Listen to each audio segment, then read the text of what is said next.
Elon Musk says he wants the new Department of Government Efficiency to cut $2 trillion in spending. His partner, Vivek Ramaswamy, says some government agencies could be, quote, deleted outright. So can the administration actually do all that? Senior national policy reporter Anne Flaherty joins me now for a look at that question. So, Anne, how much power will the Trump administration have to dissolve agencies like the Department of Education, as Trump has proposed?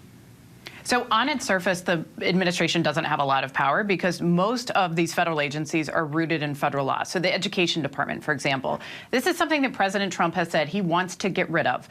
But this is something that was passed in a law in the 1970s. Congress says it wants it. It appropriates money. The question, though, they'd have to get Congress on board. Trump has a lot of Republican friends now in Congress. It looks like it'll be a Republican-led House and a Senate. That could make a difference. But at the end of the day, it has enough special interest that people are going to probably want to keep this agency in place. Now, one thing he can do is look to overturning this law that says the president has to actually spend the money that Congress appropriates. You know, Congress has the power of the purse, but the president doesn't necessarily have to spend it, according to Trump and his aides. They say that it's not constitutional to require him to spend anything, that he could let the money just simply sit in the Treasury Department. Now, everything that he does, I think, is going to get challenged by federal law. I don't think there's any doubt about that. And that could take years to actually resolve. So at the end of the day, the biggest guardrail against Trump is probably the fact that he's only in office for another 4 years. Now, you say Trump could take steps to conceal how some decisions are made and who's making them. What do you mean by that? And what are you watching for on that front?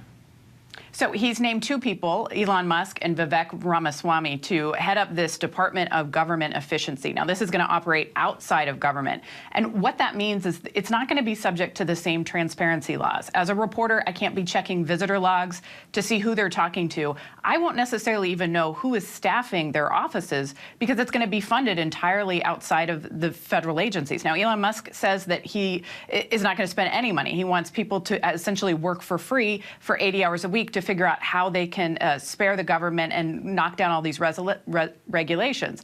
Now, I think that a lot of us know that lobbyists would be the first ones to raise their hands and see the value in that and want to get involved and want to get in his ear. So a lot of that will probably be a secretive process, and we won't know what happens until it's actually proposed and put out there by the White House. All right, senior national policy reporter Anne Flaherty. Anne, thank you.